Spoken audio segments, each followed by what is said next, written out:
tal? Muy buenas noches, bienvenidos a Noticias 22. Ya avanza a pasos agigantados la Feria Internacional del Libro de Guadalajara. Ya vamos a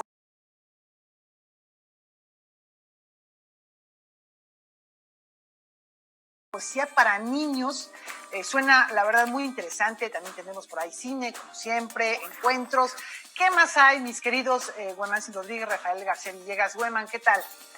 Hola Laura, ¿qué tal amigos de Canal 22 de Noticias 22? Cierto, tenemos muchos contenidos que tienen que ver con la Feria Internacional del Libro de Guadalajara, pero también tenemos muchas transmisiones a lo largo de la programación de Canal 22 de esas mesas que solemos transmitir cuando estamos allá, Laura, pero que en esta ocasión, debido a la sana distancia, lo hacemos de esta manera, continuamos con la actividad. También les recuerdo que en Noticias 22 Digital tenemos muchísimas entrevistas que tienen que ver con la Feria Internacional del Libro. Por ahí tenemos algo de Gonzalo Tavares, este gran escritor de habla portuguesa que ha participado en el Festival de Letras Europeas, entre otras tantas cosas más. Pero hoy comenzamos con algo de una vista más panorámica de la idea de cultura, ¿no, Rafael? Así es, mi estimado Gueman, ¿cómo estás? Qué gusto saludarte. Hola, Laura. Hola, Laura Regis, a la traducción de lengua de señas mexicana. Qué gusto que nos acompañen. Y vamos a platicarles de las actividades de la Reunión Nacional de Cultura 2020. En el primer día de actividades se trataron distintos temas como la condición presupuestal para el sector y las labores de las entidades federativas frente a esta pandemia COVID-2020 que ha afectado prácticamente no solo al sector cultural, sino a todo el mundo.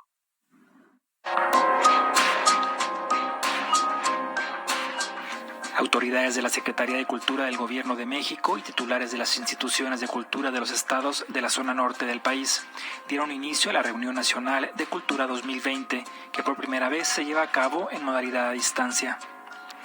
Durante la primera mesa de trabajo, la secretaria de Cultura, Alejandra Frausto Guerrero, reconoció la participación de las entidades federativas en el Pacto Nacional para que la cultura no pare ante la contingencia sanitaria, su participación en la estrategia digital Contigo en la Distancia y el uso de apoyo a instituciones estatales de cultura para apoyar a las comunidades culturales y artísticas. La secretaria se comprometió a seguir en diálogo constante con las instituciones de cultura estatales y gobernadores a fin de que haya una mayor sensibilidad en el sector cultural, mayor presupuesto a la cultura, además de seguir trabajando con las instituciones hacendarias y los distintos mecanismos transversales que se están construyendo con otras áreas del gobierno federal para mejorar las condiciones presupuestales para el sector y para los proyectos que importan a cada entidad. Posteriormente, en su oportunidad, la subsecretaria de Desarrollo Cultural, Marina Núñez Vespalova, habló sobre el proyecto Chapultepec, Naturaleza y Cultura, que es prioritario para el Gobierno de México, del cual destacó se trata de una iniciativa que, si bien se desarrolla en la Ciudad de México, será un agente articulador para la difusión y promoción de comunidades culturales y artísticas de todo el país. Noticias 22, Omar Vera. Ahora vamos a una actividad bien interesante por el personaje. Nosotros les dimos cuenta en este espacio informativo de quién iba a ganar el premio Sor Juana Inés de la Cruz y nos referimos a Camila Sosa, que ha resultado ser completamente su primera novela, una revolución y se está traduciendo a una cantidad enorme de idiomas. Bueno, su trabajo es Las Malas y esto es lo que ocurrió en la entrega del premio.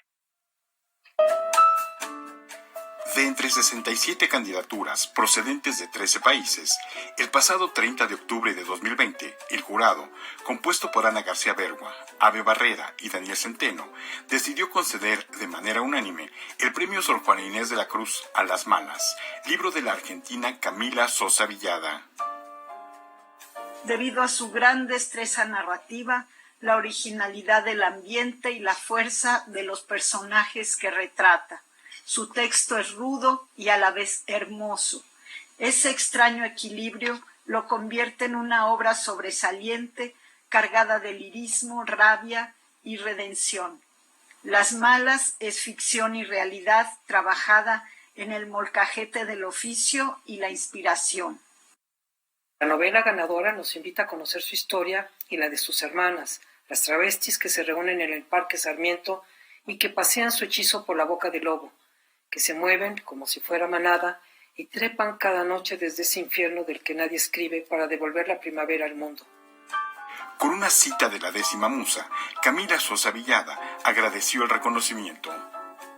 Se sienta un precedente con esta indecente escritora travesti que recibe tamaña distinción y, como dice Susie Shock, mi comadrita, se inaugura la venganza de las travestis, por donde menos se lo es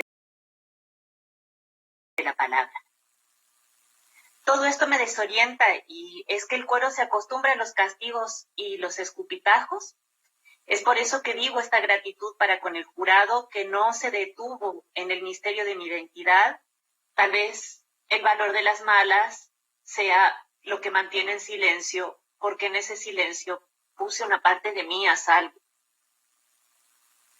Es un libro cómplice que anestesia la culpa de una sociedad que pretendió mi cadáver y el de muchas y que aún lo pretende. Es un libro que tapa una falta de la cultura y es cómplice porque no cuenta ni el 10% del horror que fue ser travesti hace 25 años. La autora se definió como una pantera descolocada en medio de la ciudad, cobijada por la noche. Habló de cómo en su infancia, Don Sosa, su padre, y la Grace, su madre, siempre le procuraron libros en medio de la difícil situación económica de esa época, hecho que marcó su vida, origen de una vocación literaria que también reivindica y agradece a su comunidad. Yo vine a escribir. Me convocaron cuando todo era noche y silencio.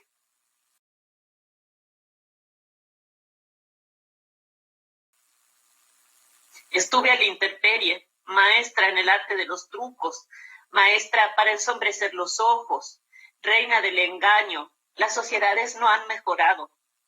Hemos mejorado las travestis. Las travestis ya estamos hablando entre nosotras.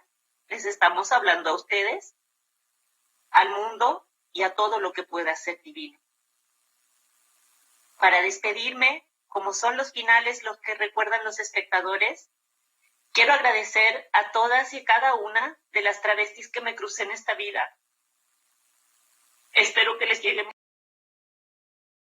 argentinas que viven y no se rinden, no por ellas, sino por las que vienen. Porque sobre lo liso de esta cultura, ellas están dejando estrías. Y en especial a las travestis del Archivo Trans de la Memoria, ellas saben por qué. Noticias 22, Víctor Gaspar. Justamente Víctor tuvo la oportunidad de acercarse a esta autora argentina para que nos platicara más a profundidad acerca del recibimiento de este premio, de su obra, de su trabajo literario. Vamos con esta charla. Tras los árboles del Parque Sarmiento, en Córdoba, Argentina, a la distancia, una joven travesti mira a otras. Es el encuentro con sus pares y su mundo, un mundo descarnado, fascinante y a veces violento. Es el inicio de la novela Las Malas, de Camila Sosa Villada, ganadora del premio Sor Juana Inés de la Cruz, figura con quien su autora encuentra una similitud. Hay rumores en internet, se pueden encontrar, en los que se habla de que Sor Juana se travestía para poder estudiar, que se vestía como varón para poder estudiar. Después ella decide meterse al convento para poder escribir en paz, lo cual ya me parece un punto interesante. Cuando me vine a estudiar a Córdoba, cuando me vine a estudiar a la universidad, se me hizo muy cuesta arriba poder sostenerme económicamente y poder estudiar al mismo tiempo. Era algo muy difícil de hacer, y más llevar una vida como la que yo llevaba, que implicaba. Camila, ese mundo sometido a la discriminación y cobijado por la noche, es también un terreno en donde florece un exuberante uso del lenguaje. En el viaje inútil hablo mucho de eso, hablo de la similitud que hay entre la escritura y el travestismo en términos de ejercicio del lenguaje, que es algo que además me llegó a través de las mujeres, a las mujeres de mi familia, de las travestis que conocí siendo muy joven. Un ejercicio del lenguaje muy diferente al que el resto del mundo hablaba, que a mí me llamaba mucho la atención. Acá hay una especie de lunfardo. Las travestis, cuando entraban a la cárcel, cuando las metían a la cárcel para comunicarse entre ellas, inventaban palabras, hacían juegos de palabras que eran muy interesantes y que todavía continúa en vigencia. Y en contraste con ganar un premio, Camila Sosa Villada habla de la pérdida en un mundo que no entiende la diversidad, que violenta y asesina a las mujeres, a todas.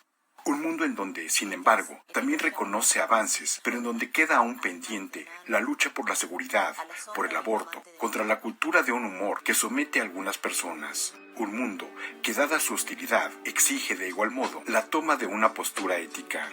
Que el travestismo, más allá de una práctica identitaria, de una práctica de ponerse o no ponerse una falda, de pintarse o no pintarse la boca, es una cuestión ética que tiene que ver con saber perder, que es lo que te decía antes.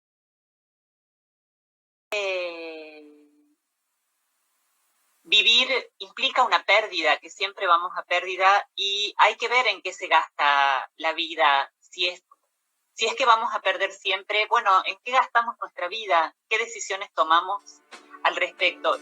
En la entrevista, sentada ante su computadora, habla de la soledad de su apartamento, del espacio en donde lee y escribe, de la soledad como espacio para contemplar el mundo.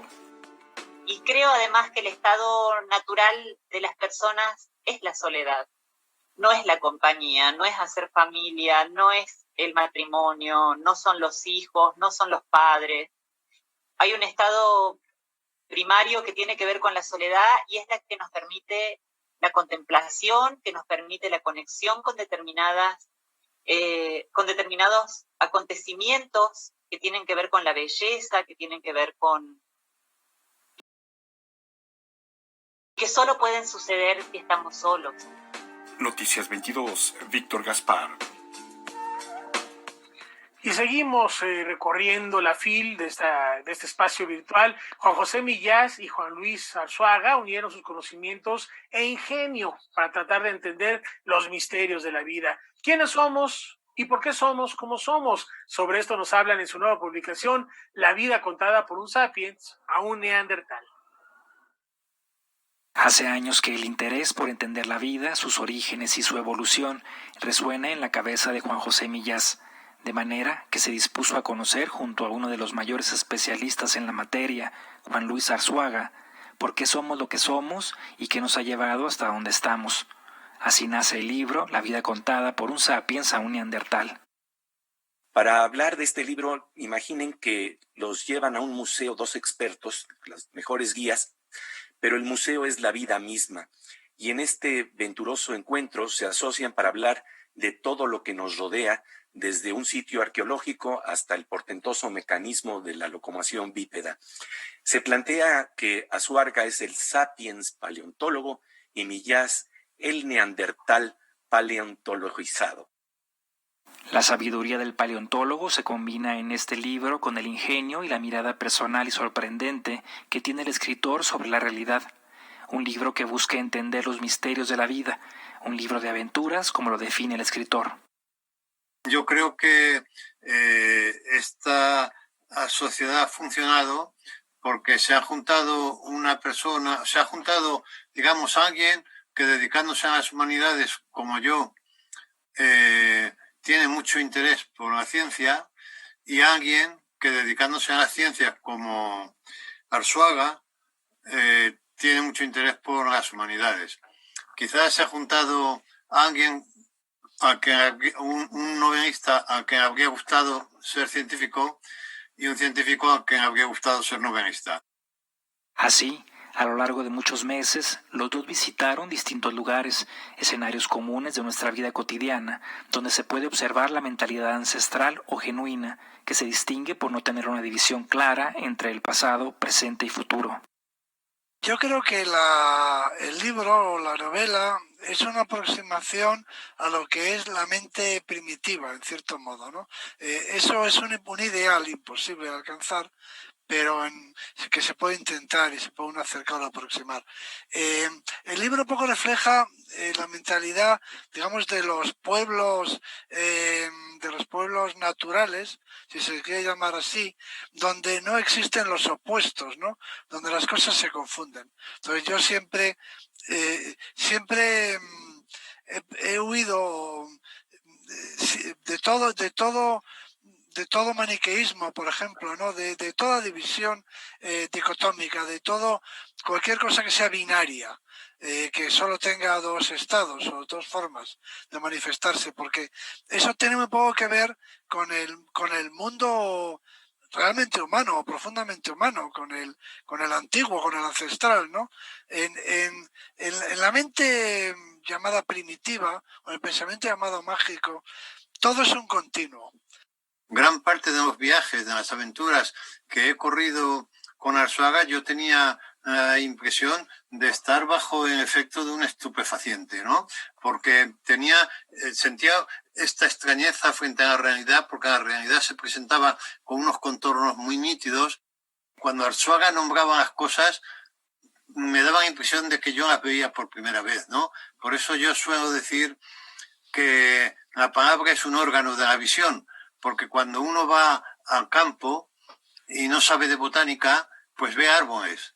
Pero cuando va con un botánico, ve abedules, ve pinos, ve zarzas, ve toda clase de naturaleza, ¿no? Y entonces, al nombrar el abedul, ves el abedul por primera vez, ¿no? Y entonces, en ese sentido digo que la palabra es un órgano de la visión. Y en ese sentido, lo que Arzuaga estaba haciendo continuamente es abrirme los ojos, pero abrirme los ojos a través del vocabulario y de la precisión con la que empleaba ese vocabulario.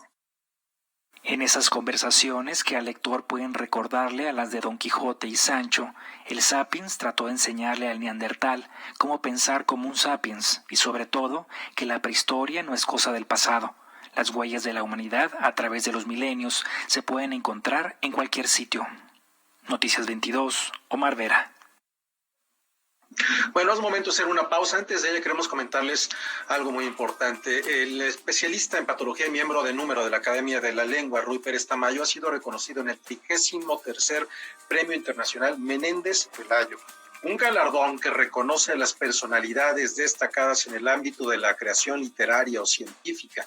El filósofo y divulgador científico destaca por su trabajo de investigación que constituye grandes aportes a la medicina. Y ya que estamos hablando de este tipo de noticias importantes, queremos hacerle extensiva una felicitación a Elmer Mendoza, quien ha sido reconocido por el premio Negra y Criminal, otorgado por el Festival Atlántico de Género Negro Tenerife Noir, a su trayectoria literaria. Así que un gran abrazo a este muy importante escritor en nuestro país, Elmer Mendoza. Con esta información hacemos una pausa y regresamos con más.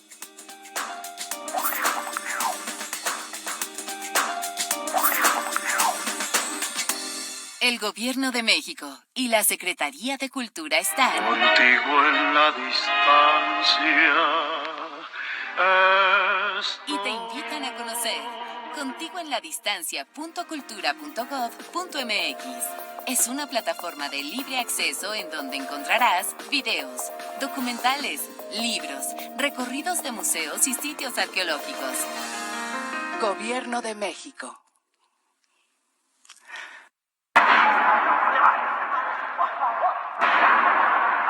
Cinema 22 Mexicano presenta el estreno de director Arturo Ripstein, 75 aniversario de los estudios Churubusco, jueves 22:30 horas.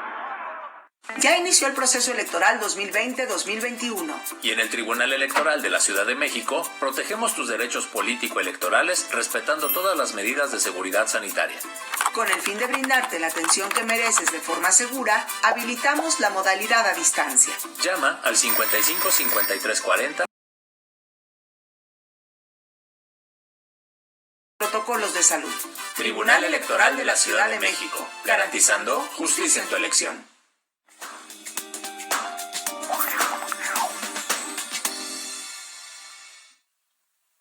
Bueno, continuamos con la cobertura de la Feria Internacional del Libro de Guadalajara.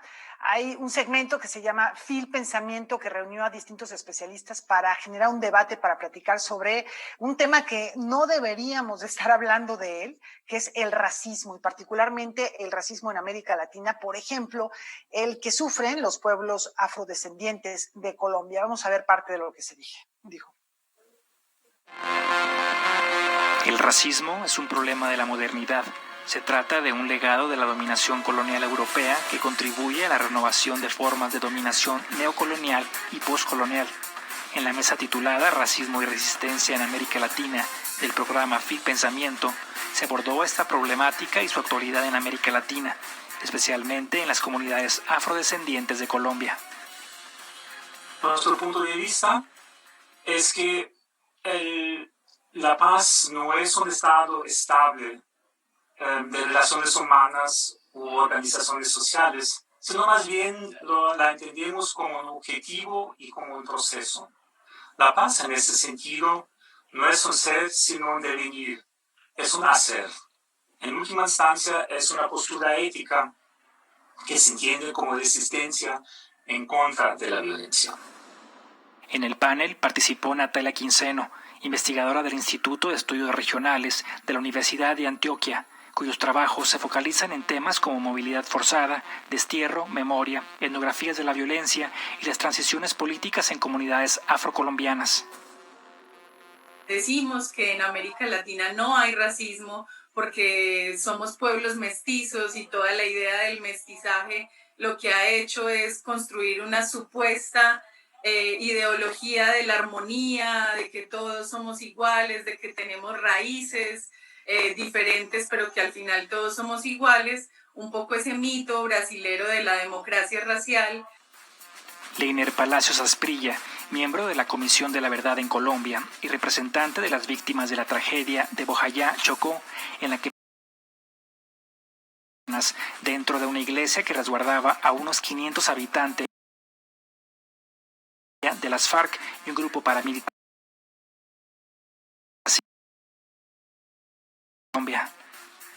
No hay igualdad de derecho y de respeto, ¿sí? No hay una dimensión de importancia por las vidas negras en este país, por las vidas indígenas, y entonces eso es violencia, eso es racismo. Nosotros recibimos un racismo también desde las políticas y desde la nacional.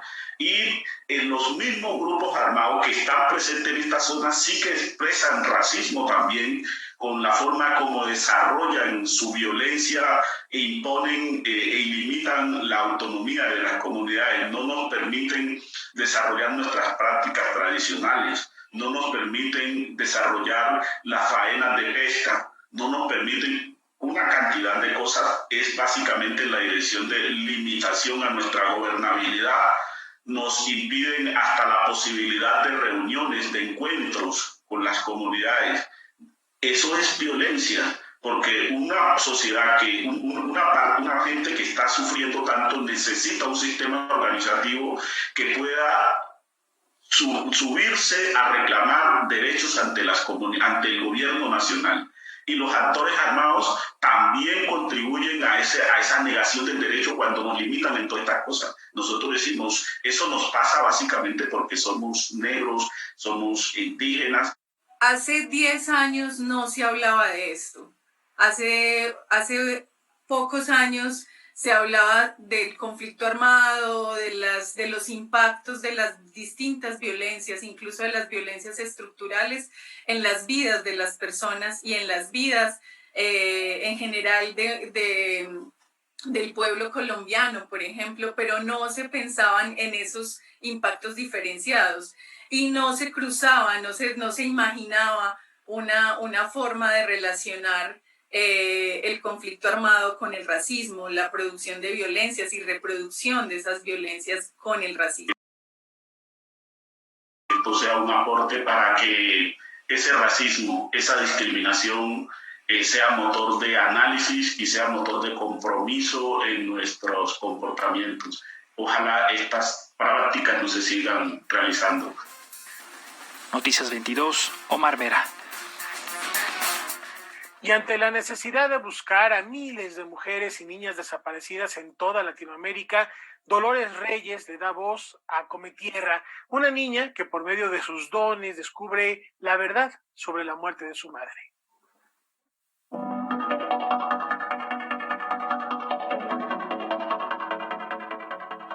Cometierra es una niña que tras el asesinato de su madre adquiere el don de encontrar a personas desaparecidas si traga un poco de tierra del último lugar donde fueron vistas. Se trata de una novela que, lamentablemente, retrata el dolor que muchos familiares, conocidos o amigos viven día tras día al no saber qué ha pasado con sus seres queridos, y quienes buscan de una y mil maneras conocer la verdad sobre su paradero.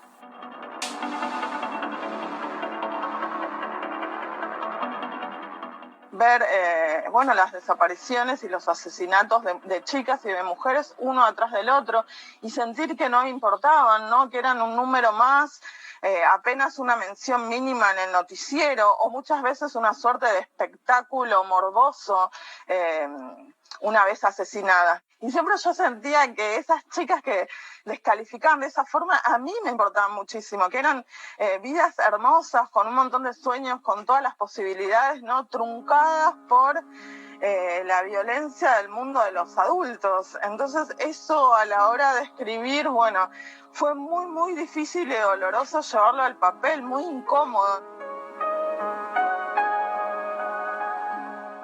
Pero, ¿por qué hacer un personaje así? ¿Un personaje que sonaría como un milagro en una sociedad quebrantada por la violencia de género?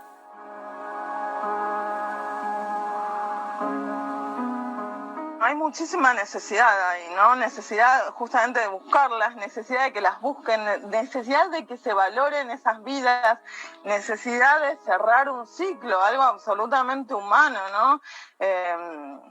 Uno nace, uno crece, uno piensa que va en todo caso a enterrar a sus padres o a sus tíos o a sus mayores, a sus abuelos, y acontece en nuestra Latinoamérica que muchos padres y madres entierran a sus hijos, o aún peor, ¿no? Buscan entre los terrenos, entre los basurales, entre los huesos de otros animales con las manos, a ver si encuentran un pedacito ínfimo de sus hijas. Por eso también el libro, cuando salió, generó que me llamasen y me escribiesen muchísimas personas preguntándome si la vidente existe, si yo la conozco, si les puedo pasar el dato o si yo soy yo misma, ¿no? Y detrás de ese pedido desesperado, está dando la idea de que los que tendrían que hacer esto, porque tienen la obligación y los recursos materiales del Estado para investigar, no están haciendo nada. Para poder contar una historia así, Dolores tuvo que ser acompañante de muchos familiares, los cuales sus seres queridos fueron víctimas de feminicidio. Pero, ¿cómo manejar toda esa información? Ella lo hizo a través de la escritura. A veces es muy difícil manejar los casos reales porque superan incluso en crueldad y en la variedad de las desgracias a las que nos lleva la violencia machista a los casos en cuestión que yo planteo en Cometierra, ¿no? Y yo trato de sacarlo direccionadamente, ¿no? Trato de que tenga una funcionalidad, como de alguna forma me permite hacer la escritura, ¿no? Que es sacudir al lector, que deje de mirar para el otro lado, deje de acostumbrarse a esto de una muerta cada tantas horas, como si fuese una estadística fría.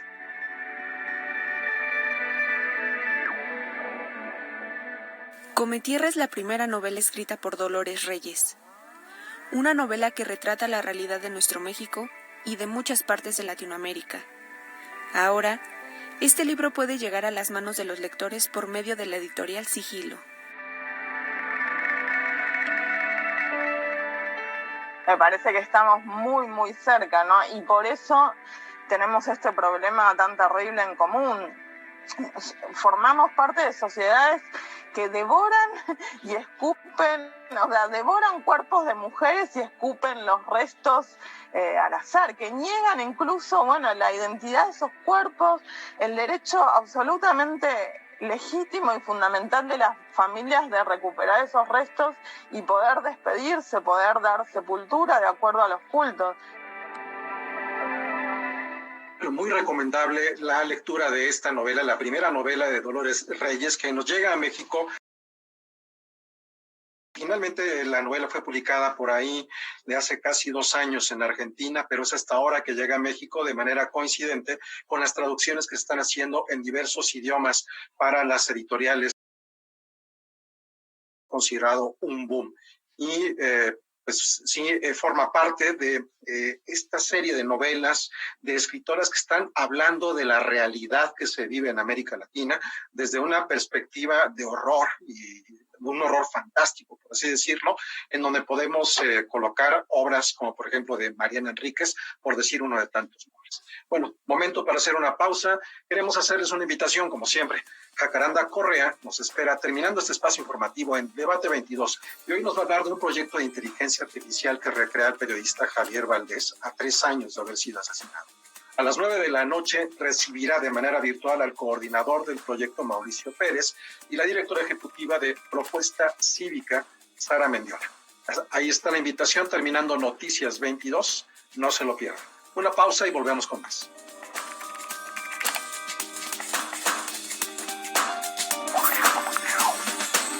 El Gobierno de México y la Secretaría de Cultura están contigo en la distancia. Y te invita a .cultura.gov.mx. Es una plataforma de libre acceso en donde encontrarás videos, documentales, libros, recorridos de museos y sitios arqueológicos. Gobierno de México. Hoy vamos a hacer un viaje por el miedo. Un sentimiento paralizante que puede arrastrarnos al abismo.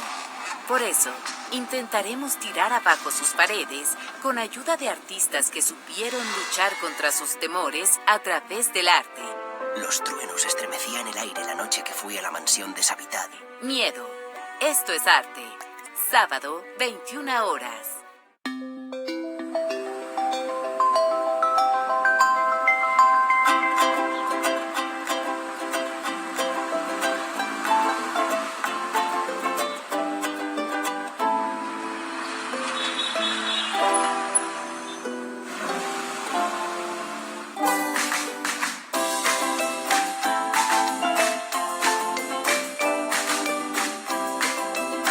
Respeta los señalamientos viales.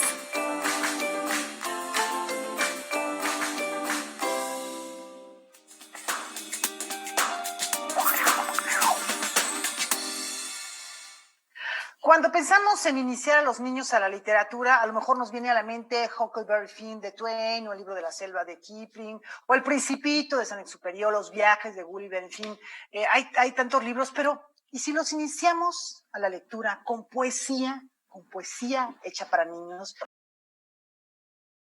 Estás ahí, un libro ganador del Premio Hispanoamericano de Poesía para Niños 2020 de Evelyn Moreno. Creo que sería muy buena idea. Evelyn, qué gusto tenerte. A veces no es tan frecuente que escuchemos la creación de poesía pensada en los niños. Esta es tu primera publicación, ¿no? Así es, Laura, es la primera publicación. Efectivamente, las editoriales no apuestan tanto a publicar poesía para niños.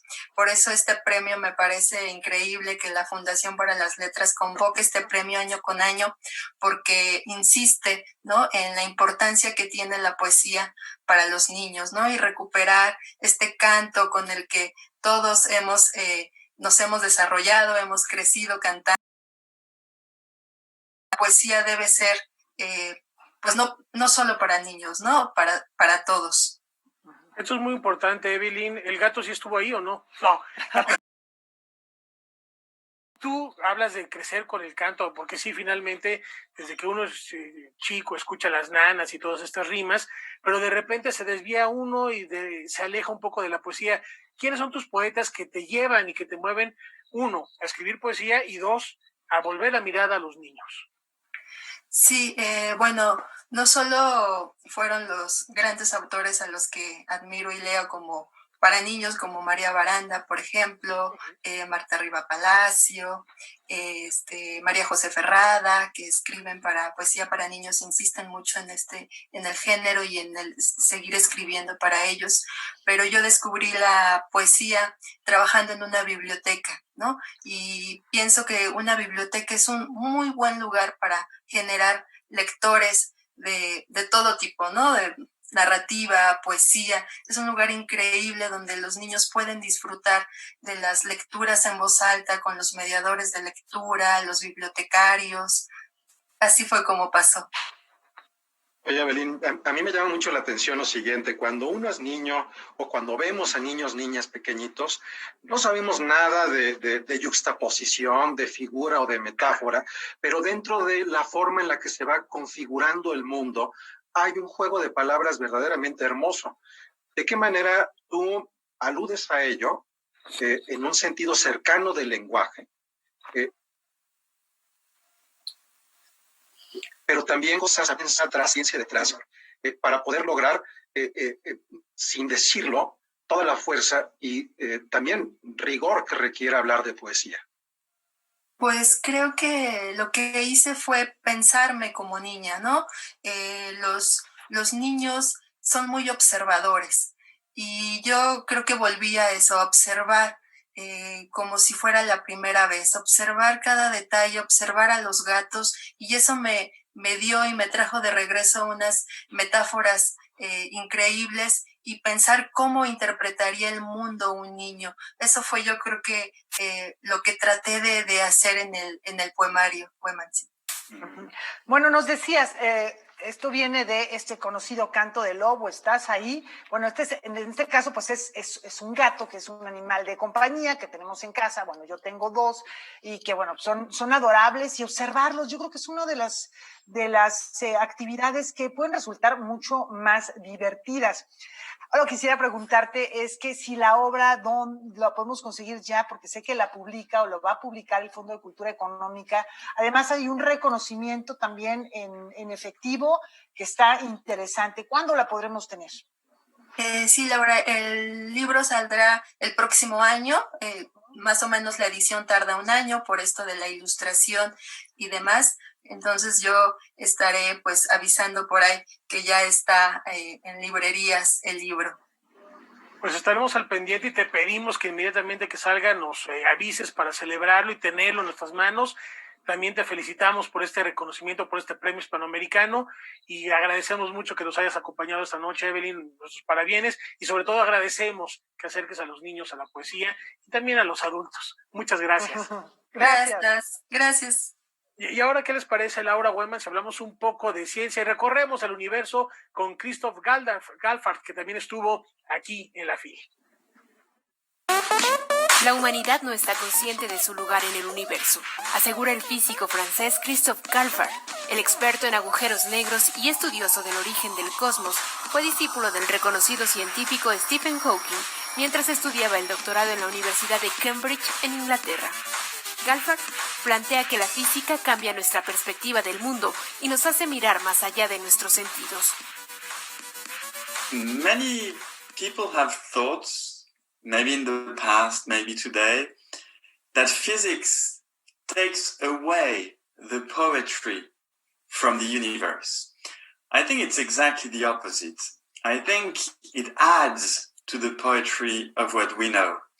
The physics allows you to understand things in a different way, in a deeper way. It allows you to see connections that are impossible to imagine without physics. It allows you to understand a story, the story of life, the story of our reality. It allows you to question things that you may have taken for granted for a long time, but when you look at them through the eyes of a physicist, they become almost magical. You can see much further than without it. So I do think indeed that physics changes the way we see the universe in a very, very deep way and a nice way.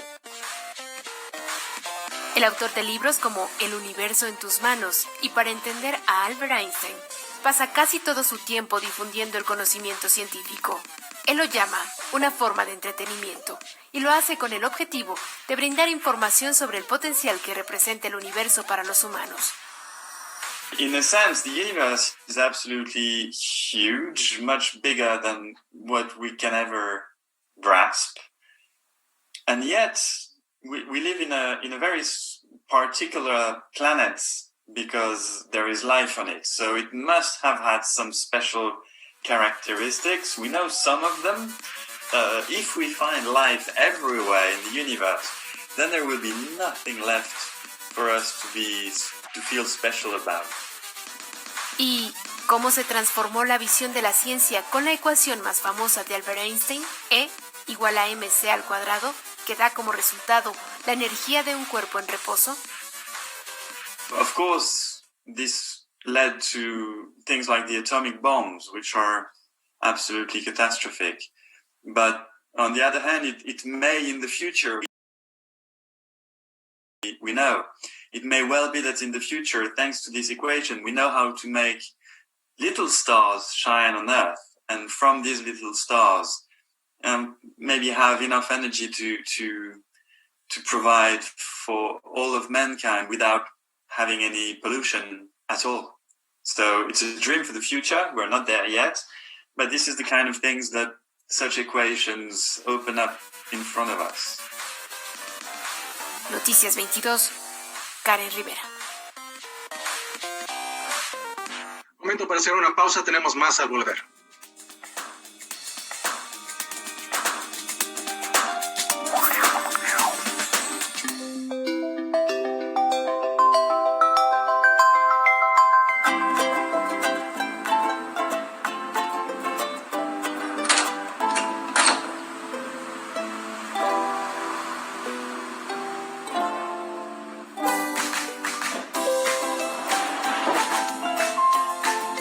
Si no sabes qué hacer, pregúntame.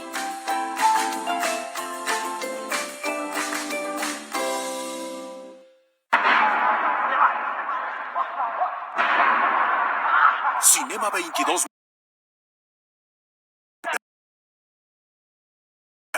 del director Arturo Ripstein. 75 aniversario de los estudios Churubusco. Jueves 22:30 horas. ¿Qué tal? Muy buenas noches, todo listo aquí en el estudio. Hoy vamos a poner en la mesa de debate un tema polémico, transgresor, muy provocador. Se trata de la recreación a través de un software de inteligencia artificial de un periodista asesinado en mayo del 2017.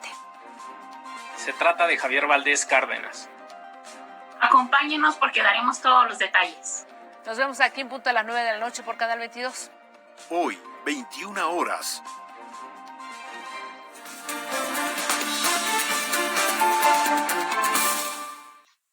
Ante la urgente necesidad de erradicar la violencia de género, surge la plataforma Tiempo Fuera.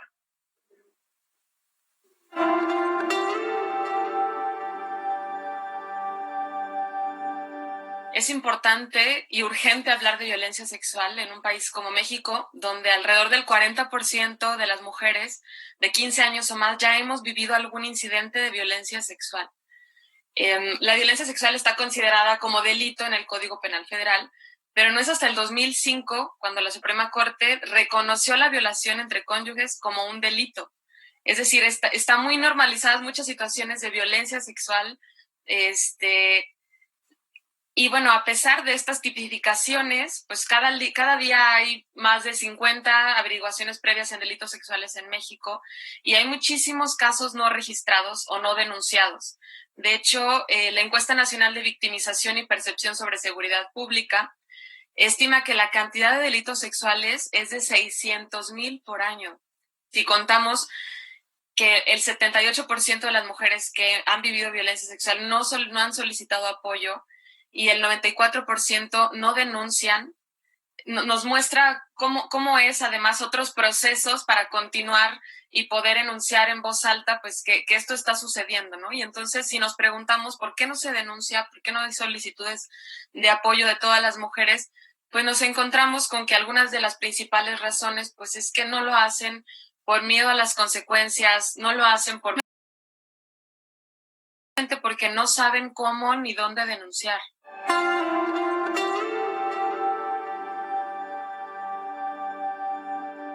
Tiempo Fuera es una plataforma que te brinda información sobre cómo puedes actuar en caso de haber vivido violencia sexual.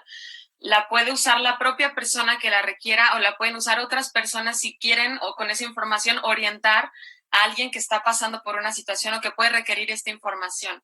Y entonces, bueno, Tiempo Fuera da información sobre cuáles son los derechos de las personas. Bueno, primero, antes te pone un mensaje de que no es tu culpa de definiciones de violencia sexual, porque, repito, hay como un amplio espectro de lo que es la violencia sexual. Te da información, por ejemplo, en caso de que puedas estar embarazada producto de esta violencia sexual, ¿qué puedes hacer? Puesto que en México, por la norma oficial 046, que es la que da los lineamientos para saber cómo atender en casos de violencia sexual, pues se estipula que las personas que estén embarazadas producto de violencia sexual tienen derecho a acceder a una interrupción legal del embarazo en todo el país. Al final de la ruta siempre aparece una fase de geolocalización, es un mapita que te muestra a dónde puedes acudir en tu estado para recibir atención en salud, para poder poner una denuncia ante un ministerio público si es que así lo deseas, o para recibir algún acompañamiento integral como servicios de atención psicológica o que te puedan derivar con otras organizaciones locales. Bueno, sobra decir que la situación económica no ha sido favorable este año. En particular, hablemos del cine mexicano que se ha estancado frente a un escenario muy incierto. Mariana Varo, directora del Instituto Mexicano de Cinematografía, habla de las acciones que se han tomado, que se están tomando para afrontar esta situación. Nivada presenta. El 2020 se ha convertido en un año de claroscuros. La industria del cine mexicano se ha visto duramente golpeada, mientras que han florecido las plataformas de streaming. La situación no es muy diferente al interior del Instituto Mexicano de Cinematografía, que ha sorteado un vendaval tras otro en lo que se refiere a la producción y apoyos al cine mexicano. Y por otro lado, en términos de producción, el golpe es brutal. La producción se ha detenido muchísimo. Aparte, el desmantelamiento de los fideicomisos para ser sustituidos por otro instrumento, pues ha estado dificilísimo, durísimo. Ahí vamos con un programa de subsidios con el que saldremos el año que entra para continuar los apoyos al cine, pero esto ha significado un trabajo brutal de cambiar de un instrumento a otro, trabajando a marchas forzadas, y ha sido como muy, muy rudo para el instituto.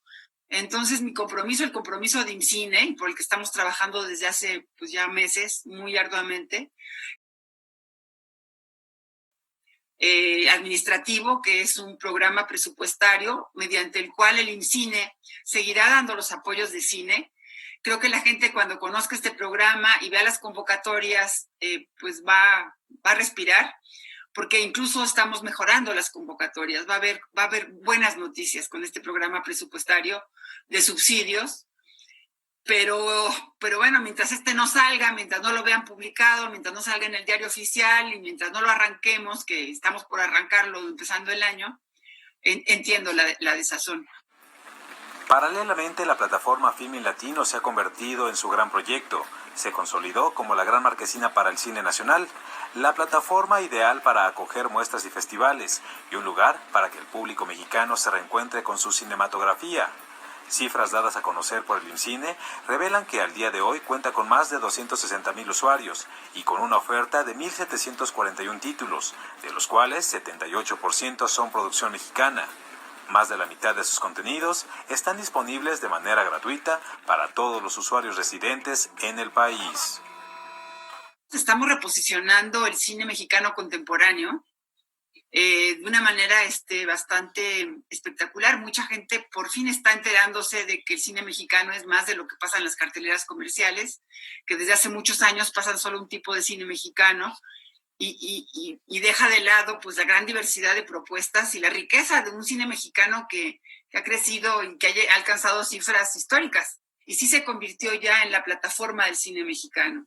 Ganamos mucho en términos de confianza de los productores, que le ven mucho sentido a regalarnos una función especial, a poner su película de manera gratuita como forma promocional. O sea, han cambiado mucho las reglas del juego, y realmente Filmin Latino pues está posicionando al cine mexicano en el gusto de los mexicanos, cosa que no sucedía desde la firma del Tratado de Libre Comercio y un establecimiento de unas salas comerciales que le dieron ya muy poca cabida y no estaban obligadas por ley más que a muy poco de presentar cine mexicano. Entonces sí está cambiando eso, una plataforma como Filmin.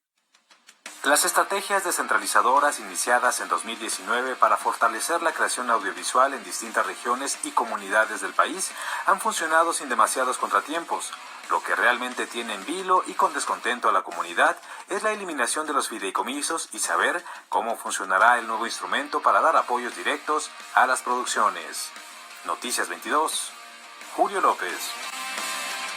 Fíjense que hoy es cumpleaños de Jean-Luc Godard, este hombre representante de la llamada Nouvelle Vague, de la nueva ola que se desarrolló sobre todo en los años 60 en Francia, un hombre de verdad muy, muy interesante, con propuestas cinematográficas sofisticadas, complejas, pero también muy accesible para el público en general.